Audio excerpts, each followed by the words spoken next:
আমার যখন ফুরাবে দিন আসিবে গহীন রাতে, আমার যখন ফুরাবে দিন আসিবে গহীন রাতে, থেকো প্রভু এ জীবনে, থেকো প্রভু এ জীবনে, হয় চিরসাথী আসিবে গহীন রাতে। আল্লাহ সুবহানাহু ওয়া তাআলা তিনি পৃথিবী সৃষ্টি করেছেন, একমাত্র আল্লাহ রাব্বুল আলামিন। তিনি তার কোনো ক্ষয় নাই, রয় নাই, কিন্তু তার কোনো ধ্বংস নেই। কিন্তু মানুষ প্রাণী জাতি যারা আছে, আমরা মানুষ এবং যাদের প্রাণ আছে, সবাই একদিন না একদিন ইন্তেকাল করবে, সব ধ্বংস হয়ে যাবে। একমাত্র আল্লাহ রাব্বুল আলামিন তিনি চিরঞ্জীবী, চিরস্থায়ী থাকবে। আর আমরা হচ্ছে দুনিয়ার জমিনে অস্থায়ী। আমরা কি অস্থায়ী? আমাদেরকে নির্দিষ্ট সময়, নির্দিষ্ট বয়স দিয়ে আমাদেরকে হায়াত দিয়ে পাঠিয়েছে। কিছুদিন পূর্বে আমাদের 2024 সাল আমাদের কাছ থেকে গত হয়ে গিয়েছে, ঠিক কিনা বলেন? প্রত্যেকে যখন জন্মগ্রহণ করি, জন্মগ্রহণ করার পর থেকে মানুষ তার হায়াতটা বাড়ে না কমে? মানুষ জন্মগ্রহণ করার পর থেকে মানুষের হায়াত বাড়ে না কমে? আমার কথা বোঝেন না আপনারা? এখন আমি যদি মনে করেন, আমি যদি জানি যে আমি আগামীকাল নিশ্চিত যে এতটা বাজে মারা যাব, আমার কথা বলতেছি, সবাইকে উল্লেখ করে বলতেছি, যদি আমি জানি আগামীকাল এতটা বাজে আমি মারা যাব, তাহলে আমার খাওয়া দাওয়া, ঘুম, শান্তি, কোনো রকম শান্তি লাগবে? মাথার ভিতরে একটা টেনশন থাকবে, এই দিন মারা যাবে, এমন দিন মারা যাবে, ঠিক কিনা বলে? তাহলে অবশ্যই আমরা সবাই কিন্তু মারা যাব। কুল্লু নাফসিন যায়িকাতুল মাউত, প্রত্যেক প্রাণী মৃত্যুর সে স্বাদ গ্রহণ করতে হবে। কিন্তু আমরা কেউ জানি না কবে মারা যাব। মারা যাবো এটা ঠিক, কিন্তু কোন দিন কোন তারিখ মারা যাবো এটা কেউই জানি না। যার কারণে আমরা সবাই আশায় লিপ্ত থাকি যে আসলে আমি বাঁচবো, অনেক দিন বাঁচবো, অনেক বৃদ্ধ হব, বয়স হবে, তারপর আমার এমন একটা ধারণা আমাদের মধ্যে থাকে। যেই কথা বোঝাচ্ছিলাম, আমাদের কাছ থেকে দিন যতই যাচ্ছে, হায়াতের পরিমাণ ততই কমিয়ে যাচ্ছে।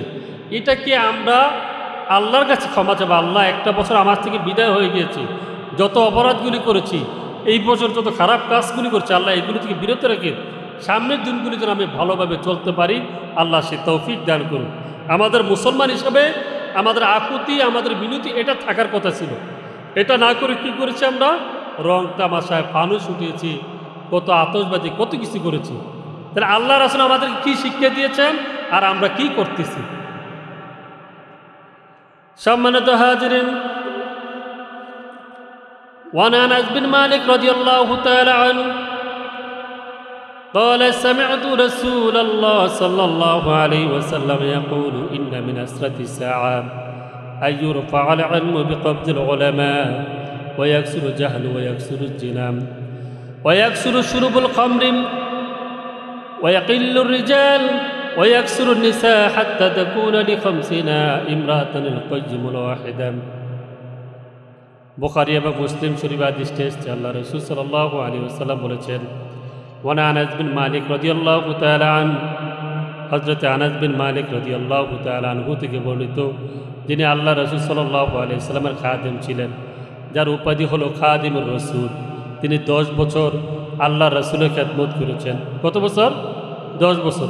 খুব খেয়াল করে শুনবেন, যে কথাগুলো বলতেছি গুরুত্বপূর্ণ কথা। বর্তমান সময়ের প্রত্যেকটা গুরুত্বপূর্ণ কথাগুলি বলতেছি, এগুলো খুব খেয়াল করে শুনবেন। আমি মাঝে মাঝে আপনাদেরকে জিজ্ঞাসা করব, আপনারা এগুলি জবাব দিবেন। হযরতে আনাস বিন মালিক রাদিয়াল্লাহু তাআলা আনহু, তিনি আল্লাহ রাসূলের 10 বছর খেদমত করেছেন, যার কারণে ওনাকে বলা হচ্ছে খাদিমুর রাসূল। আল্লাহ রাসূলের খেদমত করেছেন আনাস বিন মালিক।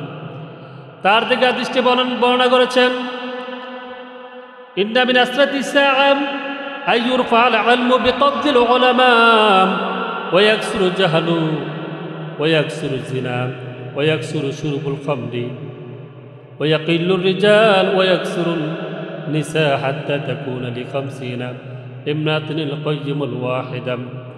আল্লাহ রাসূল সাল্লাল্লাহু আলাইহি ওয়াসাল্লাম বলেন, শেষ জমানায় এমন একটা জমানা আসবে, যেই জমানায় আমি হক্কানি আলেম ওলামাদেরকে উঠিয়ে নেব, হক্কানি আলেম ওলামাদের উঠিয়ে নেওয়ার মাধ্যমে আমি আল্লাহ তাআলা এলমটাকে উঠিয়ে নেব। অর্থাৎ শেষ জমানায় এমন একটা জমানা আসবে, হক্কানি আলেম ওলামা তাকওয়াবান আবদান সলেহান ভালো মানুষগুলো উঠিয়ে নেবেন। ভালো আলেমদেরকে উঠিয়ে নেওয়ার মাধ্যমে এলেম শূন্যতা মানুষ পড়ে যাবে। শেষ জমানা হক্কানি আলেম ওলামারা তাদেরকে উঠিয়ে নেওয়ার মাধ্যমে এলেমটাকে উঠিয়ে নেওয়া হবে। অন্য এক হাদিসে আল্লাহ রাসূল বলেছেন, মানুষ এলেম শূন্য হয়ে পড়বে, তখন সাধারণ মানুষ আলেমদেরকে প্রশ্ন করবে যে এমন এই বিষয়ের উপর ফতুয়া দিবে, ওই লোকটা এই বিষয়ের উপর জ্ঞান নাই কিন্তু তিনি ফতুয়া দিবেন, তিনি নিজেও ধ্বংস হবেন এবং যিনি প্রশ্ন করেছেন তাকেও গুমরাহি করবেন। আল্লাহ রাসূল বলেছেন, শেষ জমানা এমন একটা জমানা আসবে যেই জমানায় হক্কানি আলেম ওলামাদেরকে উঠিয়ে নেওয়ার মাধ্যমে এলেমটাকে উঠিয়ে নেবেন। শুধু তাই নয়, শেষ জমানা এমন একটা জমানা আসবে ওই এক শুরু জাহালু মূর্খতার পরিমাণ বেড়ে যাবে, মূর্খ লোকের সংখ্যা বেড়ে যাবে। আমরা তো সাধারণভাবে মনে করি যে যিনি ইংলিশে অনার্স মাস্টার্স করেছে, বাংলার উপর যিনি অনার্স মাস্টার্স করেছে, যিনি গণিতের উপর বিএসসি করেছে তিনি শিক্ষিত। ইসলামের পরিবেশায় মুসলমান জিন্দগিতে যিনি কোরআন হাদিসের জ্ঞান রাখেন তিনি হচ্ছেন আলেম এবং তিনি হচ্ছেন শিক্ষিত। এবং বাংলা যেটা জেনারেল ভাষা, আপনি যতই শিক্ষা অর্জন করেন এটা দুনিয়া পরকালে কোনো কাজে আসবে না। আল্লাহ রাসূল বলেছেন, ওই একসুরু জাহালু মূর্খতার পরিমাণ বেড়ে যাবে যাদের ভিতরে কোরআন হাদিসের কোনো জ্ঞান থাকবে না, যারা দুনিয়ার মোহ পড়ে দুনিয়ার মায়া পড়ে যারা অশ্লীল বেহাপনা কাজে লিপ্ত হয়ে যাবে শেষ জমানা। তাহলে বর্তমান জমানা আপনি দেখবেন যারা মূর্খতা বেশি, যারা অশ্লীল কথাবার্তা বলতে পারে, যারা সমাজের ভিতরে সবচেয়ে খারাপ অপকর্মগুলি করতে পারে, তাদের বেশি প্রায়োরিটি বেশি বর্তমান জমানায়, তাদের বেশি প্রায়োরিটি এবং তাদেরকে বেশি মানুষ সম্মান করে গণ্য করে। কিন্তু একজন আলেম ওলামা একজন শিক্ষিত পারছেন তার তেমন প্রাধান্য পাওয়া যায় না। আল্লাহ রাসূল বলেছেন, ওই একসুরু জিনা শেষ জমানা এমন একটা জমানা আসবে, শেষ জমানা ওই একসুরু জিনা জেনার পরিমাণ বেড়ে যাবে। মানুষ জেনাটাকে স্বাভাবিক মনে করবে। জেনা করা, নিজের স্ত্রী ছাড়া অন্য কারোর সাথে পরকীয়া করা, জেনার কাজ করা, এটার পরিমাণ আস্তে আস্তে বেড়ে যাবে। আর লোকেরা বলবে জেনা, এটাকে হারাম মনে করবে না, এটাকে বৈধ মনে করবে।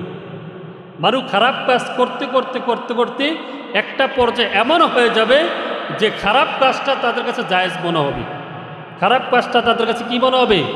জায়েজ মনে হবে। আল্লাহ রাসূল বলছেন, তো একসুরু জিনা, জিনার পরিমাণ বেড়ে যাবে। আমাদের এই সমাজ, গোটা দেশের ভিতরে এমন কোনো একটা বাড়ি নাই, এমন কোনো একটা গ্রাম নাই, এমন কোনো একটা গোত্র নাই যে এই গ্রামে এই বাড়িতে পরকীয়ার লিপ্ত নাই। ঠিক কিনা বলেন? কম বেশ সব জায়গায় এটা আছে। তা আল্লাহ রাসূল বলেছে, শেষ জমানা এমন একটা জমানা আসবে মানুষ খারাপ কাজ করতে করতে করতে করতে একটা পর্যায়ে আসবে এটাকে গুনাই মনে করবে না। এটা কি মনে করবে না? গুনাই মনে করবে না। আল্লাহ রাসূল বলেছেন, ওই একসুরু জিনা, জেনার পরিমাণ বেড়ে যাবে কিয়ামত যখন সন্নিহিত হবে।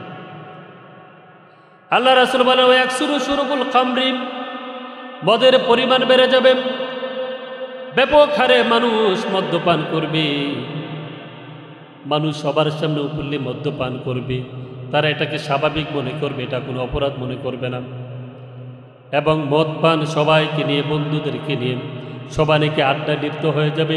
ওই এক শুরুবুল খামরি, মদ্যপান লিপ্ত হয়ে যাবে, সবার সামনে উপলব্ধি মদ পান করবে, এটা তারা স্বাভাবিক মনে করবে। ওই এক ইল্লুর রিজাল, পুরুষের সংখ্যা কমে যাবে। ওই এক সুরুন নিসা, মহিলাদের সংখ্যা বেড়ে যাবে। আল্লাহ রাসূল বলেছেন, শেষ জমানায় এমন একটা জমানা আসবে পুরুষের সংখ্যা আস্তে আস্তে কমে যাবে আর মহিলাদের সংখ্যা আস্তে আস্তে বাড়তে থাকবে। হাত্তা তাকুনা লিখামসিনা ইমরাতান লিকাইয়িমুল ওয়াহিদা, শেষ জমানায় এমন একটা জমানা আসবে একজন পুরুষের বিপরীতে 50 জন নারী থাকবে। কতজন? একজন পুরুষের বিপরীতে কতজন থাকবে? বর্তমান আদমশুমারি, এই জনশুমারি অনুসারে বর্তমানে পুরুষের চাইতে নারীদের সংখ্যা বেশি, পুরুষের চাইতে নারীদের সংখ্যা এই বেশি। এই বেশি মানে এটা বাড়তে থাকবে। এই বেশি মানে কি? এটা আস্তে আস্তে বাড়তে থাকবে আর পুরুষের সংখ্যা কমতে থাকবে। এটা কার বাণী? আল্লাহ রাসূলের বাণী। আজ থেকে 1500 বছর পূর্বে এই বাণী বলে দিয়েছে। ওয়াকিল্লুর রিজাল ওয়াকসুরুন নিসা হাত্তা তাকুনা লিখামসিনা ইমরাতান কাইয়ুমুল ওয়াহিদা, যে পুরুষের সংখ্যা আস্তে আস্তে কমে যাবে আর নারীদের সংখ্যাটা বেড়ে যাবে। এই কারণে আপনি দেখবেন বিভিন্ন প্রতিষ্ঠানে, বিভিন্ন এনজিও অফিসে, বিভিন্ন শিক্ষা প্রতিষ্ঠানে, বিভিন্ন যত প্রতিষ্ঠান আছে সব জায়গায় আপনি দেখবেন অ্যাডভার্টাইজ বলেন, কোনো প্রতিযোগিতা বলেন, সব জায়গায় শুধু নারী আর নারী, এবং তাদেরকে প্রায়োরিটিও বেশি দেওয়া হয়। পুরুষের তুলনায় নারীদের অগ্রাধিকার বেশি থাকে। মাদ্রাসাও দেখবেন, মাদ্রাসা শিক্ষক শিক্ষিকা খুঁজে পাওয়া যায় না, কিন্তু তাদের 30% কোটা এই নারীদের দিতে হবে, শিক্ষিকা দিতে হবে, কিন্তু পাওয়া তো যাইতেছে না, কিন্তু দেওয়া লাগতেছে। এখানে প্রত্যেকটা সেক্টরে নারীদের সংখ্যা আস্তে আস্তে বাড়তেছে। সম্মানিত হাজিরিন, আল্লাহ রাসূল সাল্লাল্লাহু আলাইহি সাল্লাম কিয়ামতের সুগ্রাম ছোট আলামতগুলি বর্ণনা করতে গিয়ে বলেন, শেষ জমানায় পুরুষের সংখ্যা কমে যাবে, নারীদের সংখ্যা বেড়ে যাবে, মূর্খতার পরিমাণ বেড়ে যাবে, জেনার পরিমাণ বেড়ে যাবে, মদের পরিমাণ বেড়ে যাবে, ব্যাপক হারে সবাই মদ্যপান করবে। এই হাদিসের পাশাপাশি হযরত আবু হুরায়রা রাদিয়াল্লাহু তাআলা আনহু قال بينما النبي صلى الله عليه وسلم يحدث إذ جاء أعربي فقال مات الساعة قال إذا ضيعت الأمانة فانتظر الساعة قال كيف إذاعتها قال إذا أسد الأمر إلى غير أهله فانتظر الساعة رواه البخاري বুখারী শরীফের হাদিস। ওয়ান আবি হুরায়রা রাদিয়াল্লাহু তাআলা আনহু থেকে বর্ণিত, আহলে সুফফার অন্যতম সাহাবী হযরত আবু হুরায়রা রাদিয়াল্লাহু তাআলা আনহু থেকে বর্ণিত, বাইনামান নবী সাল্লাল্লাহু আলাইহি ওয়াসাল্লাম ইউহাদ্দিসু ইয জাআ আ'রাবিয়্যুন, আহলে সুফফার অন্যতম সাহাবী হযরত আবু হুরায়রা রাদিয়াল্লাহু তাআলা আনহু, যিনি সমস্ত সাহাবায়ে কেরামদের ভিতরে সর্বোচ্চ সর্বাধিক হাদিস বর্ণনা করেছেন। হযরতে আবু হুরায়রা রাদিয়াল্লাহু তাআলা আনহু সমস্ত সাহাবীদের ভিতরে সবচাইতে বেশি হাদিস বর্ণনা করেছেন হযরতে আবু হুরায়রা রাদিয়াল্লাহু তাআলা, এবং নারী সাহাবীদের ভিতরে মা আয়েশা সিদ্দিকা রাদিয়াল্লাহু তাআলা আনহা, তিনি হাদিস সবচেয়ে বেশি বর্ণনা করেছেন, তিনি 2210টি হাদিস বর্ণনা করেছেন। আর আবু হুরায়রা রাদিয়াল্লাহু তাআলা আনহু তিনি 5374টি হাদিস বর্ণনা করেছেন। আহলে সুফফার অন্যতম সাহাবী আবু হুরায়রা রাদিয়াল্লাহু তাআলা আনহু তিনি বলেন, ক্বালা বাইনামা নবী সাল্লাল্লাহু আলাইহি ওয়াসাল্লাম ইউহাদ্দিসু ইয জাআ আ'রাবিয়্যুন, একদা আমরা আল্লাহ রাসূল সাল্লাল্লাহু আলাইহি ওয়াসাল্লামের সাথে কথা বলতেছিলাম। ইউহাদ্দিসু কথোপকথন করতেছে, আল্লাহ রাসূল আমাদের কিনে মজলিসে কথা বলতেছেন। ইয জাআ আ'রাবিয়্যুন, এমন সময় একজন বেদুইন আসলেন, এমন সময় একজন বেদুইন আসলেন, তিনি এসে বলতেছেন, ফাকালা ইয়া রাসূলুল্লাহ মাতা সাআ ইয়া রাসূলুল্লাহ ইয়া হাবিবাল্লাহ, কিয়ামত কখন হবে? ওই বেদুইন এসে বলছে, আল্লাহ রাসূল ইয়া রাসূলুল্লাহ ইয়া হাবিবাল্লাহ মাতা সাআ, কিয়ামত কখন হবে? আল্লাহ রাসূলকে ওই সাহাবী প্রশ্ন করতেছে। ক্বালা ইযা দুইআতিল আমানাতু ফান্তাযিরিস সাআ, আল্লাহ রাসূল সাল্লাল্লাহু আলাইহি ওয়াসাল্লাম বললেন, ও বেদুইন তুমি আমাকে কিয়ামত সম্পর্কে প্রশ্ন করলে, কিয়ামত তখনই হবে যখন আমানতের খেয়ানত করা হবে। আল্লাহ রাসূল বললেন, ও বেদুইন তুমি আমাকে কিয়ামত সম্পর্কে প্রশ্ন করলে, কিয়ামত তখনই হবে যখন আমানতের খেয়ানত করা হবে, যখন আমানতের খেয়ানত করা হবে। ওই ব্যক্তি বললেন, ক্বালা কাইফা ইদাআতুহা ইয়া রাসূলুল্লাহ ইয়া হাবিবাল্লাহ, কাইফা ইদাআতুহা, কিভাবে কিয়ামত আমানতের খেয়ানত করা হবে? আল্লাহ রাসূল সাল্লাল্লাহু আলাইহি ওয়াসাল্লাম বললেন, ইযা উসিদাল আমরু ইলা গায়রি আহলিহি ফান্তাযিরিস সাআ, আল্লাহ রাসূল বললেন, যেই জমানায়, সেই জমানায় এমন একটা জমানা আসবে, যেই জমানার ভিতরে অনুপযুক্ত ব্যক্তি ক্ষমতার চেয়ারে বসবে। ওই চেয়ারে বসার মতো উপযুক্ত তিনি নয়, কিন্তু তিনি ক্ষমতার চেয়ারে বসে তিনি দেশ পরিচালনা করবে, তিনি সমাজে নেতৃত্ব দিবে। ওই তখন তুমি কিয়ামতের জন্য অপেক্ষা করো। শেষ জমানা এমন একটা জমানা, যেই ব্যক্তি উপযুক্ত নয়, তার এই ব্যাপারে তার ধারণাই, শিক্ষিত না, মূর্খ ব্যক্তি, যার নামটা লিখতে কষ্ট হয়, ওই ব্যক্তি চেয়ারম্যান হবে। যার নামটা লিখতে কষ্ট, ওই ব্যক্তি মেম্বার, দেশের পরিচালনা করবে, সমাজের ওয়ার্ডের পরিচালনা করবে। ওই ব্যক্তির আচরণ ঠিক থাকবে না, তার নেচার ভালো থাকবে না, ওই ব্যক্তির সমাজের ভিতরে নিকৃষ্ট ব্যক্তি খারাপ থাকবে, কিন্তু ওই ব্যক্তি সমাজ পরিচালনা করবে। এখন আপনাদের কাছে একটা প্রশ্ন, যেই ব্যক্তি তার নেচার খারাপ, তার চরিত্র ভালো না, যার ভিতরে ন্যায় নীতি নাই, ওই ব্যক্তি যদি সমাজ পরিচালনা করে তাহলে ওই সমাজ কোনোদিন উন্নত হবে? কথা বলার উন্নতি হবে? আল্লাহ রাসূল সাল্লাল্লাহু আলাইহি ওয়াসাল্লাম বলেছেন, আল্লাহ রাসূল বলেছেন, ইজা উসিদাল আমরু ইলা গায়রি আহলি ফান্তাজির সাআ, তুমি ওই সময়ের জন্য অপেক্ষা করো যখন দেখবে আমানতের খেয়ানত করা হয়েছে। তার মানে হলো অনুপযুক্ত ব্যক্তি ক্ষমতার চেয়ারে বসবে, আর তখন তুমি কিয়ামতের অপেক্ষা করো। বর্তমান জমানায় আমাদের এই যে আল্লাহ রাসূল যে হাদিসটা আমি আপনাদের সামনে উপস্থাপনা করলাম, এটার সাথে বর্তমানে কিছুটা মিল আসেনি? আসেনি মিল? আল্লাহ রাসূল বলেছেন অন্য এক হাদিসে, আবু হুরায়রা রাদিয়াল্লাহু তাআলা আনহু قال قال رسول الله صلى الله عليه وسلم, আল্লাহ রাসূল সাল্লাল্লাহু আলাইহি ওয়াসাল্লাম কিয়ামতের আলামত সুগরা, অত ছোট আলামতগুলি 13টার কথা উল্লেখ করেছেন। এক হাদিসে 13টি কথা পেয়েছি।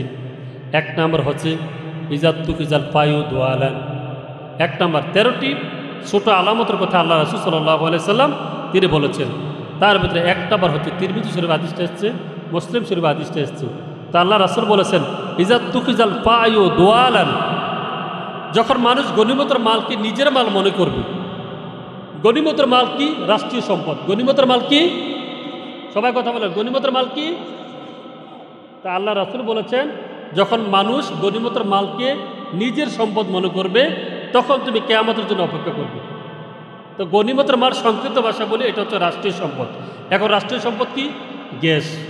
গ্যাসটা কোনো নিজস্ব, আমাদের ব্যক্তিগত না, এটা হচ্ছে রাষ্ট্রীয় সম্পদ। এটা কি? রাষ্ট্রীয় সম্পদ। এখন আপনি একটা গ্যাস চুলা চালান, আপনি মাসে ১৫০০ টাকা দেন, সাপোজ একটা কথা ধরলাম। এখন আপনি কম চালান বেশি চালান, পুরা মাসে কত হাজার? ১৫০০ টাকা দেন। এখন আপনি যদি চিন্তা করেন যে না, আমি যদি সারা মাসে চালাই, আমি যদি সারা মাসের টাকাই দেই যে ১৫০০ টাকা, তাহলে আমি সারাদিন গ্যাসটা চালিয়ে রাখবো, সারাদিন গ্যাসটা চালু করে রাখবো, সমস্যা কি? বিলতে একই আসতেছে। তাহলে আপনি যে অপচয় করলেন, আপনি কি এই যে অপচয়, রান্না ছাড়া আপনি যে বাকি সময়টায় অপচয় করলেন, এটার জন্য আল্লাহর কাছে জবাবদিহি করতেই। অবৈধভাবে গ্যাস সংযোগ করা, অবৈধভাবে গ্যাসের লাইন সংযোগ করে দেওয়া, অবৈধভাবে কারেন্টের তার বিদ্যুৎ সংযোগ দেওয়া, অবৈধভাবে বিদ্যুৎ সংযোগ দেওয়া, অবৈধভাবে পানির লাইন দেওয়া, অবৈধভাবে গ্যাস স্থাপন করা, সংযোগ দেওয়া, এগুলি সব রাষ্ট্রীয় সম্পদ। এগুলোর জন্য আল্লাহর কাছে জবাবদিহি করতেই ইজাল পায়ু দোয়ালান। আল্লাহ রাসূল সাল্লাল্লাহু আলাইহি ওয়াসাল্লাম বলেছেন যখন মানুষ গনিমতের মালকে নিজের মনে করবে তখন থেকে কিয়ামতের জন্য অপেক্ষা করবে। তাহলে আমাদের অনেক এমন লোক আছে না যে অবৈধভাবে গ্যাস লাইন সংযোগ দিয়ে রাখছে, অবৈধভাবে কারেন্টের লাইন সংযোগ দিয়ে রাখছে, তাহলে এগুলো হচ্ছে রাষ্ট্রীয় সম্পদ, এগুলি গনিমতের মাল, এগুলি আপনি সংগ্রহ করতে হবে, হালালভাবে জায়েজভাবে এগুলিকে আপনি ব্যবহার করতে হবে। এইগুলো এক নম্বর। দুই নম্বর হচ্ছে ওয়াল আমানাতু মাগনামান, ওয়াল আমানাতু মাগনামান, আমানতের খেয়ানত করা, আমানতের খেয়ানত করা। আমরা এখন বর্তমান জমানায় কোনো ব্যক্তি যদি কারোর কাছে টাকা পয়সা আমানত রাখে, তাহলে যার পকেটে যায় সে দাঁড়ানো, এটাই আমার টাকা। এই যে আপনার কাছে আমানত রাখলো, তা আমানতটা আপনি খেয়ানত করলেন। আল্লাহ রাসূল সাল্লাল্লাহু আলাইহি ওয়াসাল্লাম জানান কাফের মুশরিক বেঈমান তারা আল্লাহ রাসূলকে মান্য করে নাই, শেষ নবী হিসাবে তারা স্বীকৃতি করে নাই। কিন্তু যখন তারা বিশ্বাস আল্লাহ রাসূলকে অধিক পরিমাণে বিশ্বাস করত, তাদের এই সোনা গহনা রৌপ্যগুলি, তারা দেরহামগুলি আল্লাহ রাসূলের কাছে জমা রাখতেন। তারা মনে মনে ধারণা করেছেন আল্লাহ রাসূল তিনি শেষ নবী হলো, তিনি শেষ নবী, তিনি সত্যবাদী, তিনি কোনোদিন আমানত রেখে আনত করবে না। এই কারণে কাফেরগণ আল্লাহ রাসূলের কাছে আমানত রাখতেন, আল্লাহ রাসূলের কাছে আমানত রাখতেন। কারা? কাফেরেরা, যারা মুসলমান হয় নাই, ইসলাম ধর্ম গ্রহণ করে নাই, তারাও আল্লাহ রাসূলের কাছে টাকা পয়সা এগুলি কী করতেন? স্বর্ণ গহনা আমানত রাখতেন। তাদের একটা ইয়াকিন ছিল, তাদের একটা বিশ্বাস ছিল যে আল্লাহ রাসূল কোনোদিন আমানতের খেয়ানত করবেন। যে আমাদের বর্তমান এই জমানায় যে মাহফিল করি, যদিও শুনতে খারাপ লাগে, কথাগুলো বলতেই হবে। এই যে মাহফিল করি, এই যে মসজিদের টাকা কালেকশন করি, ঈদগার টাকা, মসজিদের টাকা, মাহফিলের টাকা, বিভিন্ন সংগঠনের টাকা, যদি যে কেশিয়ার থাকে তার কাছে আমানত রাখি, এগুলি কিছুদিন পর যখন তার কাছে হিসাব চাওয়া হয়, বলে খরচ করে ফেলছি, এই খাতে খরচ করে ফেলছি, ঠিক কিনা বলেন? অথচ এটা সবার হক ছিল, এগুলি আপনার কাছে আমানত, আপনি কেসের এগুলো আপনার সংগ্রহ করে তাকে দরকার ছিল, কিন্তু আপনি এগুলি খরচ করে ফেলছেন। অমি আপনি কার টাকা খরচ করেছেন? এটা তো আপনার কাছে আমানত ছিল। তা আল্লাহ রাসূল বলছে যখন শেষ জমানা আসবে তখন মানুষ আমানতটা খেয়ানত করবে। আপনি যা টাকা জমা রেখেছেন, আপনি টাকা জমা রাখার পর যখন আপনার চাহিদা মতো এই টাকাগুলি পাইবেন না। আপনি দেখেন বর্তমানে যে অনেক ব্যাংকগুলো আছে এগুলো অনেক গায়েব হয়ে গিয়েছে, অনেক টাকা পয়সা নাই। মানুষ গ্রাহক কত কষ্ট করে তাদের কষ্টের রক্তের বিনিময়ে তারা এই টাকাগুলো অর্জিত করে ব্যাংকে জমা রাখে, একটা বিশ্বাস তার টাকাগুলি আমানত রাখে। কিন্তু যখন সে উঠাতে যাবে তার নিজের টাকা, সে চাহিদা মতো টাকাগুলি উঠাতে পারে না, তার চাহিদা মতো টাকাগুলি উঠাতে পারে না। তো আল্লাহ রাসূল বলছেন শেষ জমানা এমন একটা জমানা আসবে মানুষ আমানতের কি করবে? খেয়ানত করবে। 3 নম্বর যাকাতুল মাকরাবান।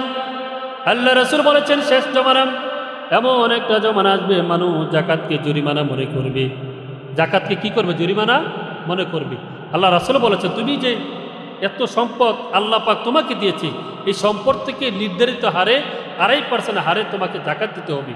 তা আমাদের ভিতরে অনেক ভাইয়ের আছে, অনেকের ধারণা করে যে আল্লাহ রাসূল কি একটা বিধান চালু করে গেল, আল্লাহ বা কি একটা ফরজ বিধান চালু করলো, আমাদের উপর যাকাতের টাকা জরিমানা করতেছে। তাদের ভাষ্য হচ্ছে যে আমরা এত কষ্ট করে টাকা ইনকাম করি, এর ভিতরে আবার যাকাত দেওয়া লাগবে কেন? আবার কিছু ভাইয়েরা আছেন যাকাত দেন, ঠিক আছে, এটা লৌকিকতা দেখানোর জন্য যাকাত দেওয়া হয়। সিরিয়াল ধরে মানুষ অনেক ফটো ছোটা করে আবার কি করে যাকাতগুলো দেয়, আবার সবাইকে জানান দিচ্ছে যে না আমি এত হাজার এত লক্ষ টাকা আমি যাকাত দিতেছি। কিন্তু আল্লাহ রাসূল সাল্লাল্লাহু আলাইহি ওয়াসাল্লাম বলেছেন তুমি যে যাকাতটা দাও, তোমার যে সম্পদগুলি আছে এই সম্পদগুলি হালাল হওয়ার জন্য তুমি তার এই সম্পদের অতিরিক্ত টাকাটা তুমি গরিব মিসকিন অসহায় মানুষদেরকে দিয়ে দাও। যাকাতের 8টি খাতের ভিতরে এগুলি দিয়ে দাও, তাহলে তোমার যে সম্পদটা আছে এটা হালাল হবে। কিন্তু আল্লাহ রাসূল সাল্লাল্লাহু আলাইহি ওয়াসাল্লাম আমাদেরকে শিক্ষা দিলেন কি, আর আমরা কি ধারণা করতেছি? তো আল্লাহ রাসূল বলেছেন যাকাতুল মাকরামা, যখন দেখবে যে যাকাতকে জরিমানা অনেক লোকেরা মনে করবে, যাকাত দিতে চাইবে না, অনীহা প্রকাশ করবে, তখনও তুমি কি কিয়ামতের জন্য অপেক্ষা করো। 4 নাম্বার হচ্ছে ওয়াতুল্লিমা লিগাইরিদ্দিন। আল্লাহ রাসূল সাল্লাল্লাহু আলাইহি ওয়াসাল্লাম বলেছেন শেষ জমানা এমন একটা জমানা আসবে যেই জমানায় আলেম উলামা হাফেজ কারি তারা দুনিয়ার উদ্দেশ্যে জ্ঞান অর্জন করবে, দুনিয়ার উদ্দেশ্যে তারা আলেম হবে, দুনিয়ার উদ্দেশ্যে তারা হাফেজ হবে, দুনিয়ার উদ্দেশ্যে তারা কারি হবে। ওয়াতুল্লিমা লিগাইরিদ্দিন। আল্লাহ রাসূল সাল্লাল্লাহু আলাইহি ওয়াসাল্লাম বলেছেন শেষ জমানা এমন একটা জমানা আসবে যেই জমানা মানুষ দিন অর্জন করবে, এলেম অর্জন করবে, তারা শুধু দুনিয়াবি উদ্দেশ্যে হাসিলের জন্য, পরকালের জন্য নয়, আমি আল্লাহকে খুশি করার জন্য নয়, আমি রাসূলকে খুশি করার জন্য নয়, তারা দুনিয়ার জন্যই তারা এলেম অর্জন করে। বলেন না আল্লাহু আকবার। তাহলে শেষ জমানা আলেমরাও কারিরাও হাফেজরাও আল্লাহর কাছে ধরা হয়ে যাবে, পাকটাও পড়ে যাবে, আল্লাহর কাছে জবাবদিহি করতে হবে। তুমি যে কোরআন হাদিস শিখেছো এটিকে মানুষদেরকে হেদায়েতের জন্য শিখিয়ে দিয়েছো, না নিজে কামাই রোজগার করার জন্য তুমি অর্জনগুলি করেছো? এগুলি প্রত্যেক মানুষ, শুধু সাধারণ মানুষ নয়, আলেম ওলামাদেরকেও হাফেজদেরও কারিদেরকেও আল্লাহ তাআলা তাদের কাছ থেকে জবাবদিহি নেবেন যে কী উদ্দেশ্যে তুমি জ্ঞান অর্জন করেছো, তুমি যে অর্জন করেছো এটা কি তুমি দুনিয়াবী উদ্দেশ্যের জন্য না পরকালের জন্য, না আমি আল্লাহর সন্তুষ্ট অর্জনের জন্য তুমি জ্ঞান অর্জন করেছো? আল্লাহ রাব্বুল আলামিনের প্রিয় হাবিব রাসূল আকরাম সাল্লাল্লাহু আলাইহি ওয়াসাল্লাম বলেছেন কিয়ামতের আলামত বর্ণনা করতে তিনি বলেন ওয়াতুল্লিমা লিগাইরিদ্দিন। শেষ জমানায় আলেম ওলামারা দুনিয়াবী হাসিলের জন্য তারা জ্ঞান অর্জন করবে।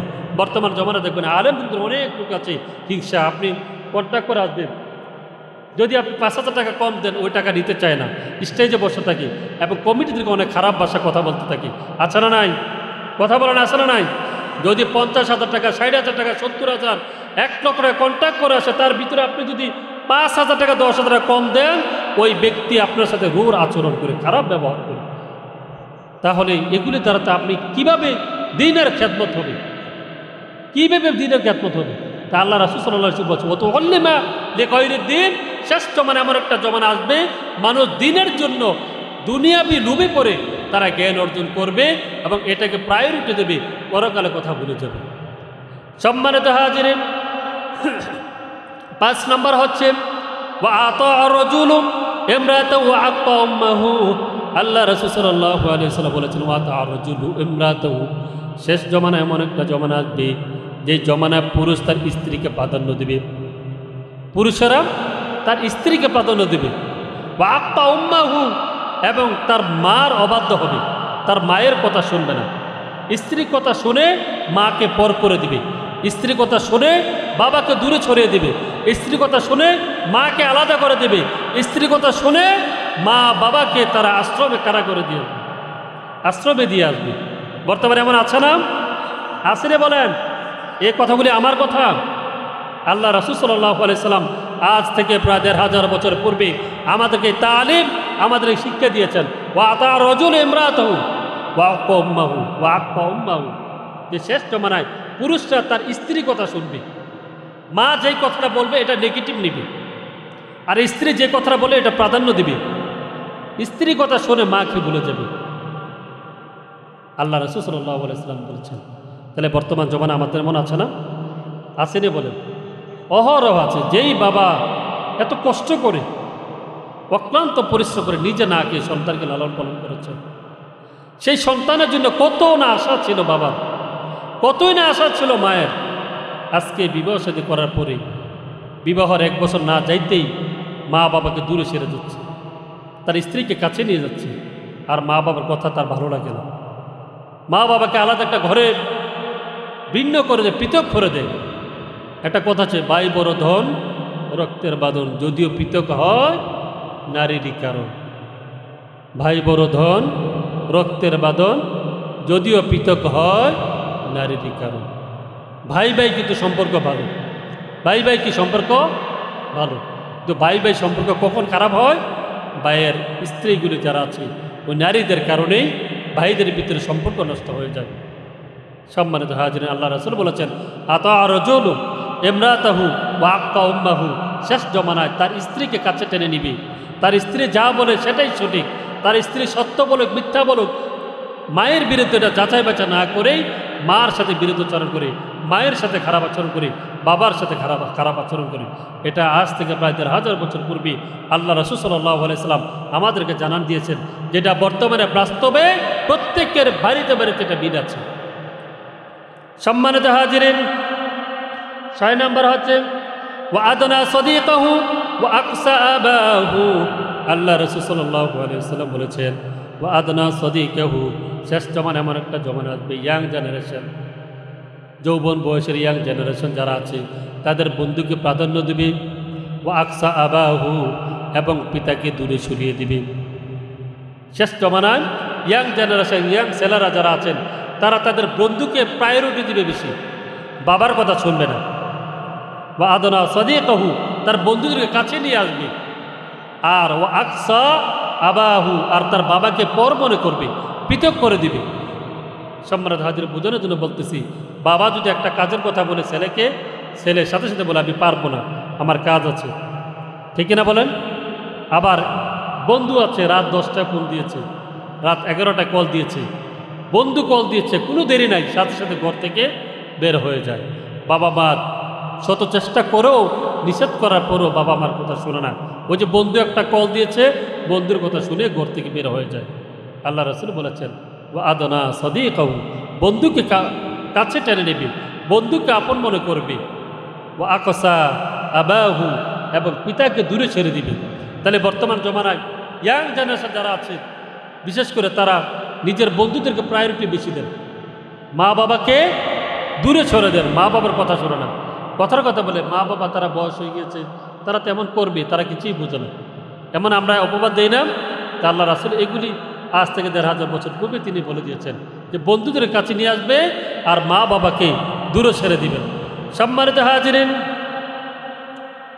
আল্লাহ রাসূল বলেছেন, ওয়া যাহারাত আসওয়াতু ফিল মাসাজিদ, কিয়ামতের আলামত বর্ণনা করতে গিয়ে তিনি বলেন ৭ নাম্বার হচ্ছে ওয়া যাহারাতিল আসওয়াতু ফিল মাসাজিদ, মসজিদগুলো হইচই করবে, মসজিদে হইচই করবে, মসজিদগুলি সুন্দর থাকবে, টাইলস করা থাকবে, কিন্তু মসজিদে মুসল্লি থাকবে না। অপূর্ব সুন্দর থাকবে, কিন্তু মসজিদে মুসল্লি থাকবে না। সুন্দর পরিবেশটা থাকবে, মসজিদ পরিষ্কার থাকবে, কিন্তু মসজিদে কোনো মুসল্লি থাকবে না। মসজিদ নিয়ে রাজনীতি করবে মানুষের, মসজিদ দিয়ে রাজনীতি করবে, মসজিদের ভিতরে রাজনীতি ঢুকে যাবে। মসজিদের কমিটি নিয়ে একটা প্রোগ্রাম, মনে হয় যারা এমপি চেয়ারম্যান মেম্বার নির্বাচন করতেছে এমন হয়, মসজিদ কমিটি নিয়ে এমন শুরু হয়েছে। বর্তমানে। তা আল্লাহ রাসূল এগুলো আমাদেরকে আরও আগে থেকে শিক্ষা দিয়েছেন যে শ্রেষ্ঠবার মসজিদ নিয়ে মানুষ রাজনীতি করবে। কি করবে? রাজনীতি করবে। বর্তমানে আছেন এমন মসজিদ নিয়ে রাজনীতি করে না, কিছুতে কিছু হলেই এইবারে মসজিদ আলাদা করে দেয়, আছে না নাই? তা আল্লাহ রাসূল বলতে শেষ জমান এমন একটা জমান আসবে প্রত্যেকটা বাড়িতে, প্রত্যেকটা মহল্লায় বাড়িতে মসজিদ হবে। এটা আল্লাহ রাসূল বলে দিয়েছেন। এই কারণে আমাদের ভিতরে যদি একটু থেকে একটু কথা বেমূল হয়, সাথে সাথে এই বাড়ি না ঠিক আছে আমরা কি একটা মসজিদ করতে পারি না, আমরা একটা মসজিদ করে ফেলাম, এই করে ফেললো সমাজের ভিতরে একটা বিবাদ সৃষ্টি হয়ে গেল। তা আল্লাহ রাসূল সাল্লাল্লাহু আলাইহি ওয়াসাল্লাম ওয়া যাহারাত আসওয়াতু ফিল মাসাজিদ, ষষ্ঠ মানে মসজিদের ভিতরে হইচই হবে, গন্ডগোল হয়ে যাবে, কিন্তু মসজিদে মুসল্লি শূন্য থাকবে। আবার কিছু কিছু মুসল্লি আছেন সপ্তাহে একদিন আসবে। কয়দিন? সপ্তাহ কয়দিন? সাপ্তাহিক মুসল্লি। কি মুসল্লি? সাপ্তাহিক মুসল্লি। কি মুসল্লি? সাপ্তাহিক মুসল্লি সবার পরে আসবে। আইসা তার কাজই হচ্ছে একটা না একটা ভুল ধরতেই হবে, ইমাম সাহেবের একটা না একটা ভুল ধরতেই হবে। তার উদ্দেশ্য হলো মসজিদে আসছে, গ্রামবাসী সবাই জানুক, ইমাম সাহেব জানুক, সবাই জানুক যে আমি মসজিদে আসছি। এটা একটা জানান দিতেছে কি, বুঝলেন নাই? এমন কিছু সমাজে মানুষ আছে। ওয়া যাহারাত আসওয়াতু ফিল মাসাজিদ, শেষ জমানা এমন একটা জমানা আসবে যে জমানা মসজিদে হইগুল হট্টগুল। মসজিদের ইমাম সাহেব বেতন হয়তো 5,000 বা 6,000 বা 7,000 8,000, বড় জোর 10,000। কিন্তু এমন একটা আচরণ করে চাকর মনে হয় মসজিদের ইমাম সাহেব, মুয়াজ্জিন, খতিব সাহেব, তাদেরকে মনে হয় চাকর মনে হয়, মানুষে মনে হয়। এমন লোকের এমন আচরণও করে। এগুলো বন্ধ করতে হবে। আপনি কার বিরুদ্ধে কথা বলছেন একটু চিন্তা ভাবনা করে কথা বলতে হবে। ইমাম মানে নেতা, আপনার নেতা, আপনি উনার পিছনে মুক্তাদি, আপনি মুসল্লি। ইমাম সাহেব রুকুতে গেলে আপনি রুকুত যান, ইমাম সাহেব সাজদা গেলে আপনি সাজদা যান। ইমাম সাহেব আল্লাহু আকবার বললে আপনি তাকবীর তাহরিমা বাঁধেন। আপনি ইচ্ছা করলে মনে করেন ইমাম সাহেব সূরা ফাতিহা পড়ল, সূরা ফিল পড়ল, আপনি আলমতার এটা পারেন, আপনি কি সূরা ফিল এটা পারেন? এখন ইমাম সাহেব সূরা ফিল পড়তেছে, জামাতে নামাজ পড়লেন, ইমাম সাহেব সূরা ফিল পড়তেছে, এখন আপনি সূরা ফিল এটা পারেন। এখন আপনি পারেন বিধায় কি আপনি আগে পরে কি রুকুতে চলে যাবেন? আপনি যাইতে পারবেন? রুকুতে যাইতে পারবেন? আপনি অপেক্ষা করতে হবে আপনার নেতা কখন রুকুতে যায়। যখন আপনার নেতা রুকুতে যাবে তখন আপনি রুকুতে যাবেন। এখানে কোনো বাহাদুরি নেই, এখানে কোনো বাহাদুরি। পৃথিবীর ভিতরে সবচাইতে ডিসিপ্লিন শৃঙ্খলা হচ্ছে ইমামতির নামাজ। আপনি দেখবেন নামাজ ইমাম সাহেব দাঁড়িয়ে গেছেন, মসজিদেরা সারিবদ্ধভাবে দাঁড়িয়ে গেছে, কোনো রাহাজারি কোনো কিছু নাই। ইমাম সাহেব সেজদা রুকুতে যায়, মসজিদেরা রুকুতে যায়, ইমাম সাহেব সেজদা যায়, মসজিদেরা সেজদা যায়। কি সুন্দর একটা নিয়ম আল্লাহ রাব্বুল আলামিন রহমতের চাদরে তাদেরকে আচ্ছাদন করে রেখেছেন। এখানে ইমাম সাহেবের সাথে কথা বলতে গেলে একটু চিন্তা ভাবনা করে কথা বলবে। মসজিদ নিয়ে এগুলো রাজনীতি চলবে না। একজন মুসলমান মসজিদ নিয়ে এগুলো রাজনীতি করতে পারে না, মসজিদ নিয়ে এগুলো নোংরা রাজনীতি করতে পারে না।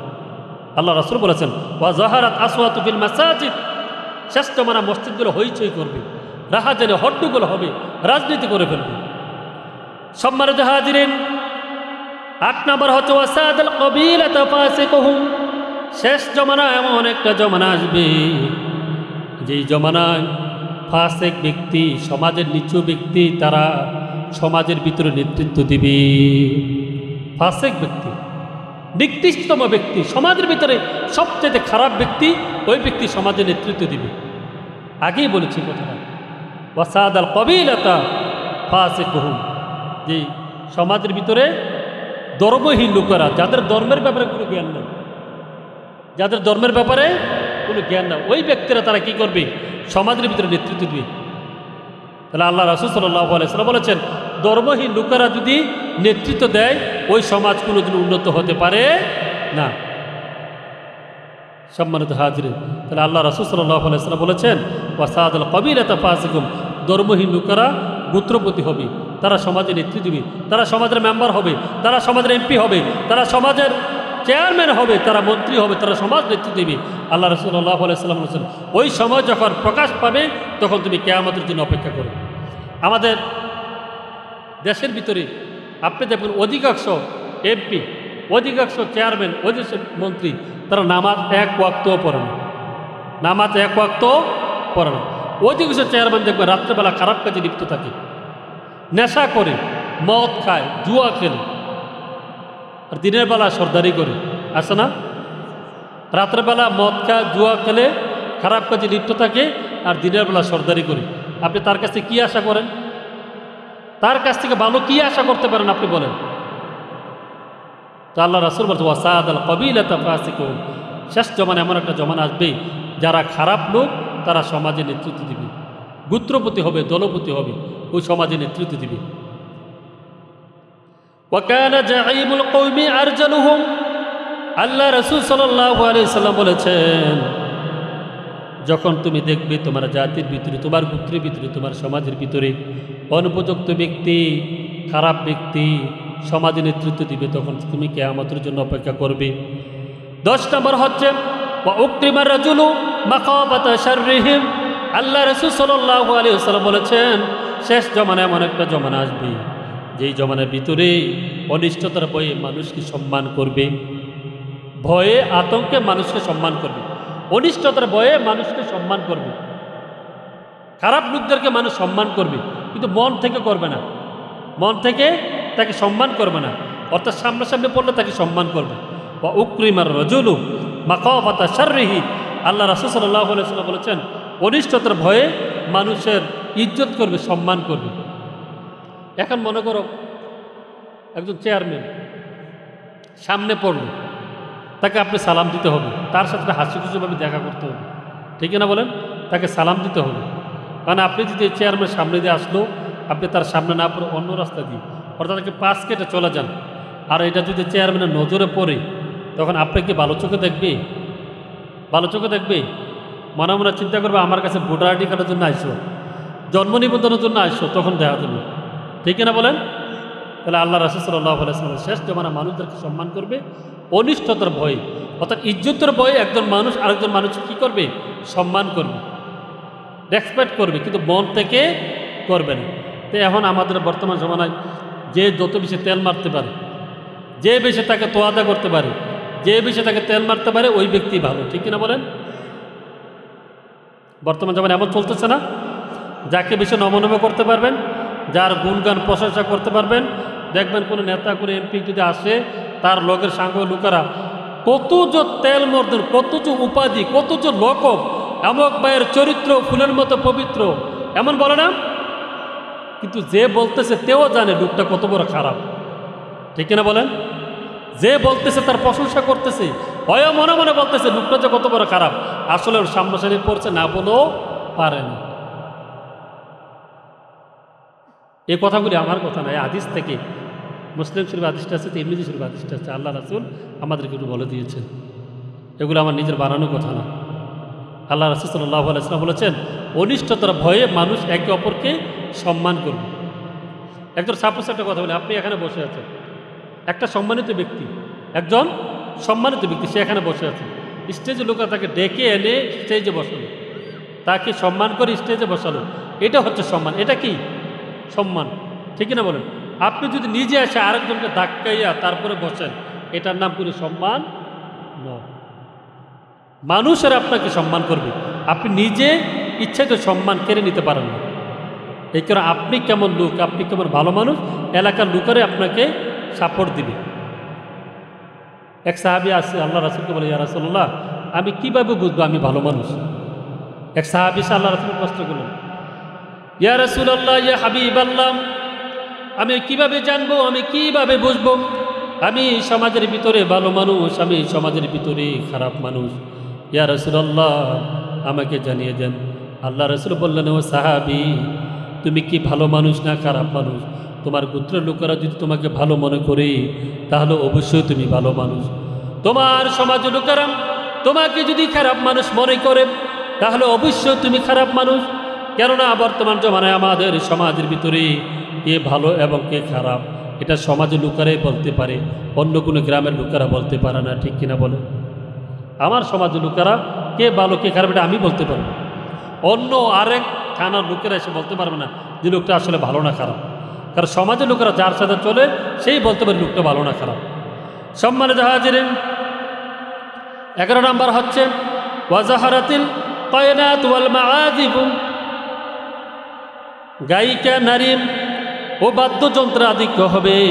ওয়াজাহারাতিল কায়নাত ওয়াল মাআজিব, আল্লাহ রাসূল সাল্লাল্লাহু আলাইহি ওয়াসাল্লাম বলেছেন, শেষ জমানায় এমন একটা জমানা আসবে মানুষের গান বাজনা শুরু করা হয়ে যাবে, নারী এবং পুরুষ তারা অবাধ্যভাবে তারা গান বাজনা লিপ্ত হয়ে যাবে, কনসার্ট হবে, বিভিন্ন জায়গায় গানের আসর হবে, মাজলিস হবে, কত রকমের গান হবে, তখন মানুষ দলে দলে ওখানে ছুটে যাবে। আল্লাহ রাসূল সাল্লাল্লাহু আলাইহি ওয়াসাল্লাম বলেছেন, শেষ জমানা এমন একটা জমানা আসবে যে জমানা গায়িকা নারী বাদ্যযন্ত্রে আধিক্য হবে, গান বাজনা হবে, অবাধে মেলাস মানুষ করবে, যেখানে নারী এবং পুরুষ সবাই নাচানাচি করবে, যেখানে নারী পুরুষ সবাই একত্রিত বসে গানের আসরে বসে মজা নেবে। তা আল্লাহ রাসূল সাল্লাল্লাহু আলাইহি ওয়াসাল্লাম বলছে, এগুলো হচ্ছে হারাম। এগুলো কি হারাম? এগুলো কি হারাম? বর্তমানে যে কনসার্টগুলি হচ্ছে, বর্তমানে কনসার্টগুলি হচ্ছে যে নারী এবং পুরুষ সব একসাথে এক কাতারে সামিল হয়ে গানগুলি শুনতেছে। তা আল্লাহ রাসূল বলেছেন, এগুলি শেষ জমানায় ব্যাপক হারে প্রসারিত হবে, ব্যাপক হারে প্রচারিত হবে, প্রসার করবে। এগুলি মানুষ স্বাভাবিক মনে করবে, এগুলি মানুষ বাদ্যযন্ত্র বাজানো, বাদ্যযন্ত্র শোনা, এগুলি মানুষ কোনো গুণেই মনে করবে না, এটা জায়েজ মনে করবে। আল্লাহ রাসূল বলেছেন, তুমি যখন জায়েজ মনে করবা, তুমি হারামটাকে হালাল মনে করবা, তোমার জন্য জাহান্নাম অবধারিত। সম্মানিত হাজিরিন, ওয়াশুরিবাতুল কুমুর, 12 নম্বর হচ্ছে ওয়াশুরিবাতুল কুমুর, শেষ জমানায় মদের পরিমাণ বেড়ে যাবে।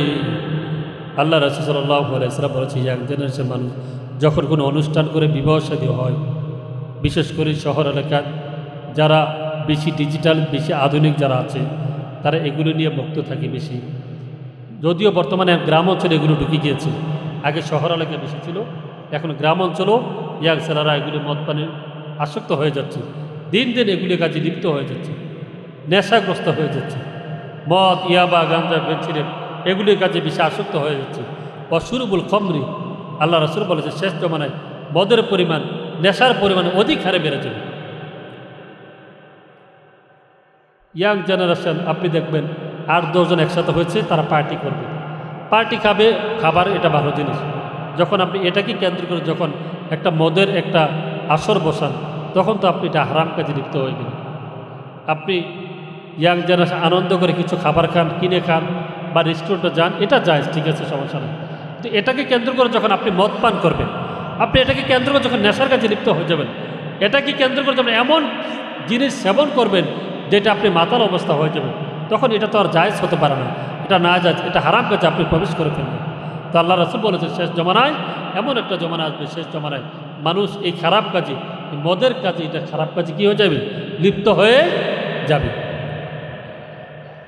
13 নম্বর হচ্ছে ওয়ালাআনা আখিরু হাযিল উম্মতি আউওয়ালাহা, শেষ জমানা এমন একটা জমানা আসবে যেই জমানায় পরবর্তী লোকেরা তারা খারাপ ধারণা করবে, পরবর্তী লোকেরা এবং পরবর্তী লোকদেরকে, অর্থাৎ পরবর্তী লোকেরা পরবর্তী লোকদেরকে খারাপ কথা বলবে, অর্থাৎ বলবে তারা কিছুই বোঝে না। অর্থাৎ আমাদের সমাজে বর্তমানে এমন কিছু আলেম ওলামার বের হয়েছে যে আগের আলেমেরা কিছুই বোঝে না, আগের মানুষেরা কিছুই বোঝে নাই। আচ্ছা বলুন তো, এখন এই বর্তমান জমানায় মানুষ খারাপ না আগের মানুষ খারাপ ছিল? আপনারা বলেন। পূর্বের লোকেরা অনেক সহজ সরল ছিল, ঠিক কিনা বলেন? আপনি দেখবেন এখন প্রত্যেকটা বাড়িতে, প্রত্যেকটা ঘরে ঘরে এমন কোনো ঘর নাই, এমন কোনো বাড়ি নাই জায়গা জমি নিয়ে কোনো দরবার হয় না, সব জায়গা আছে।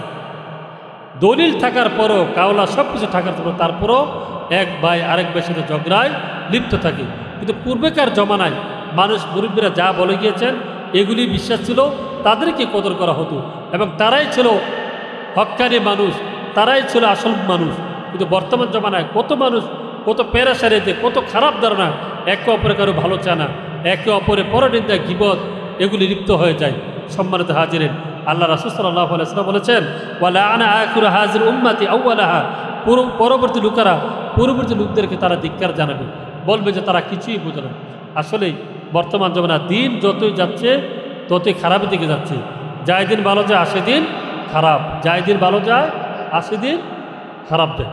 এই কারণে এই সমাজ, এই আজ থেকে 15 বছর আগে লোকেরা সবাই মনে করে আসলে মানুষগুলো কত ভালো ছিল।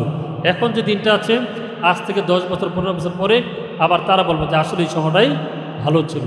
আসলে মানুষ দিন দিন আস্তে আস্তে কী যাচ্ছে, খারাপের দিকে যাচ্ছে, কোনো ভালোর দিকে যাচ্ছে না। আল্লাহ রাসূলুল্লাহ সাল্লাল্লাহু আলাইহি ওয়াসাল্লাম বলেছেন, এই কারণে আল্লাহ রাসূল অনেকেই দেখবেন অনেক বাউল গান শিল্পী যারা আছে তারা দেখবেন আলেম ওলামাদের গালমন্দ করে, আলেম ওলামাদের কী করে গালিগালাজ করে। ও হুজুরা কিছুই জানে না, গান বাজনা জায়েজ, কোরআনও আছে হাদিসও আছে। এ বাউল গান যারা করে, গান বাজনা যারা করে, তারা আলেম ওলামাদেরকে নিয়ে কথা বলে যে না হুজুরা কিছুই জানে না, হুজুরা কিছুই জানে না, গান বাজনা জায়েজ, এই কারণে আমরা গান বাজনা করি। তা আল্লাহ রাসূল সাল্লাল্লাহু আলাইহি ওয়াসাল্লাম বলেছেন শেষ জমানা এমন একটা জমানা আসবে যারা গান বাজনা করবে, যারা গান বাজনা করবে কিন্তু তারা সেই গান বাজনা আসলে তারা বলে বেড়াবে যে আলেম ওলামারা কিছুই জানে না, গান বাজনা জায়েজ, এই কারণে আমরা করি। তা আল্লাহ রাসূল সাল্লাল্লাহু আলাইহি ওয়াসাল্লাম আমাদের মনে কোনো আফসোস নাই। তার কারণ হচ্ছে কি, আল্লাহ রাসূল সাল্লাল্লাহু আলাইহি ওয়াসাল্লাম আমাদেরকে জানান দিয়েছেন যে সহজ জমানায় এমন একটা জমানা আসবে যেই জমানা মানুষ লোকেরা ধোঁকাবাজি করবে, তারা বলবে যে গান বাজনা জায়েজ। তা আল্লাহ রাসূল যেটা আজ থেকে ১৫০০ বছর পূর্বেই আমাদেরকে জানান দিয়েছেন, তাহলে মানুষ দিন দিন খারাপ হতে যাবে, কিয়ামত তো হওয়া লাগবে, ঠিক না বলেন? কিয়ামত হওয়া লাগবে না? তো যেই ব্যক্তি দুনিয়ার জমিনে আল্লাহর সৃষ্টি জগতের ভিতরে এক ব্যক্তি যদি আল্লাহর নামটা নেওয়ার লোক বাকি থাকে যে লা ইলাহা ইল্লাল্লাহ মুহাম্মাদুর রাসূলুল্লাহ, যেই ব্যক্তি বলবে যে লা ইলাহা ইল্লাল্লাহ, যে আমি আল্লাহকে মানে তিনি ছাড়া আর কোনো ইলাহ নেই, মুহাম্মদ রাসূলুল্লাহ সাল্লাল্লাহু আলাইহি ওয়াসাল্লাম আল্লাহ রাসূল এবং প্রেরিত বান্দা, তাহলে এই বিশ্বাস যার অন্তরের ভিতরে থাকে ততক্ষণ পর্যন্ত কোনো কিয়ামত হবে না।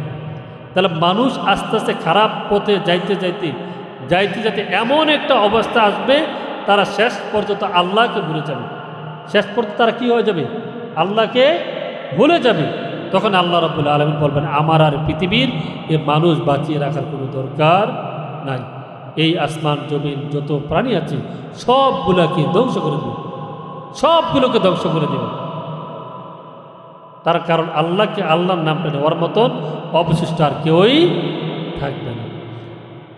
সম্মানিত হাজিরিন, আজকে দেখেন এই সুন্দর বেহেশতের বাগান, কি সুন্দর, বছরে একটা মাহফিল হয়। আপনাদের আশেপাশে যে লোকগুলি আছে এগুলিও যদি সবাই বসতো তাহলে কত মানুষ হতো, কত মানুষ হতো না? কিন্তু রাত্রেবেলা কি এমন জরুরি কাজ তারপরে আসে না। তো এগুলি দিন দিন আস্তে আস্তে মানুষ খারাপের দিকে যাবেই, এটা আল্লাহ রাসূল আমাদের শিক্ষা দিয়েছেন। এগুলির ভিতরে যারা এই কঠিন মুসিবতের সময় ইমানটাকে আঁকড়ে ধরবে, ইখলাস নিয়তে কাজ করবে, আল্লাহ পাক বলেন তারাই হচ্ছে আমার খাঁটি মুমিন বান্দা। আল্লাহ সুবহানাহু ওয়া তাআলা আমাদের সকলকে এই স্বল্প সময়ের ভিতরে যে আলোচনাগুলি করেছি, যে বিষয়ের উপর আলোচনাগুলি করেছি, এগুলি আমাদেরকে নেক আমল করার তৌফিক দান করুন। সকলে বলে আমিন। ওয়া আখিরু দাওয়ানা আলহামদুলিল্লাহি রাব্বিল আলামিন। মা আসসালামু আলাইকুম ওয়া রাহমাতুল্লাহি ওয়া বারাকাতুহু।